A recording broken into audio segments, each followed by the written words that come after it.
আপনাকে একটা কোশ্চেন করবো, হ্যাঁ। আর পুরাণ মতে ভগবান শ্রী রামচন্দ্রের দিদির নাম কি? ভগবান শ্রীরামচন্দ্রের দিদির নাম কি? এটার জন্য 10 সেকেন্ড দেওয়া হবে আপনাকে। দিদির নাম 1, আচ্ছা 2, ভগবান রামচন্দ্রের দিদির নাম 3। কারো সাহায্য নিতে পারবেন না, কারো সাহায্য নিতে পারবেন না, চেষ্টা করেন।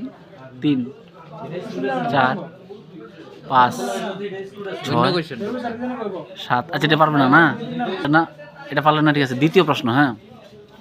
পুরাণ মতে আমাদের এই যে দেবী দুর্গা বিসর্জন দেওয়ার পরে কোথায় চলে যান? 10 second. 1, 2। Kailash. Very good, very good.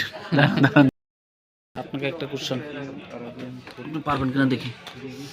আমাদের যে জাতীয় সঙ্গীত জনগণ মন অধিনায়ক, ঠিক আছে, তো রবীন্দ্রনাথের কোন কবিতা থেকে নেওয়া হয়েছে? গীতাঞ্জলি?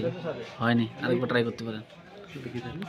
হয়নি, আপনি ট্রাই করতে পারেন। আমার প্রশ্নটা, আমাদের যে জাতীয় সঙ্গীত জনগণ মন অধিনায়ক, এটা রবীন্দ্রনাথের কোন কবিতা থেকে নেওয়া হয়েছে? চেষ্টা করেন, জানা আছে কিনা। রবীন্দ্রনাথের কোন কবিতা থেকে নেওয়া হয়েছে ভারতের জাতীয় সঙ্গীত? আচ্ছা, অপশন দিতে হবে না? আচ্ছা, ঠিক আছে, আপনার জন্য দুটো অপশন। একটা হলো ভারত বিধাতা, একটা হলো ভাগ্য বিধাতা। আপনি কইবেন না। একটা হলো ভারত বিধাতা, একটা হলো ভাগ্য বিধাতা। দুইটার মধ্যে একদম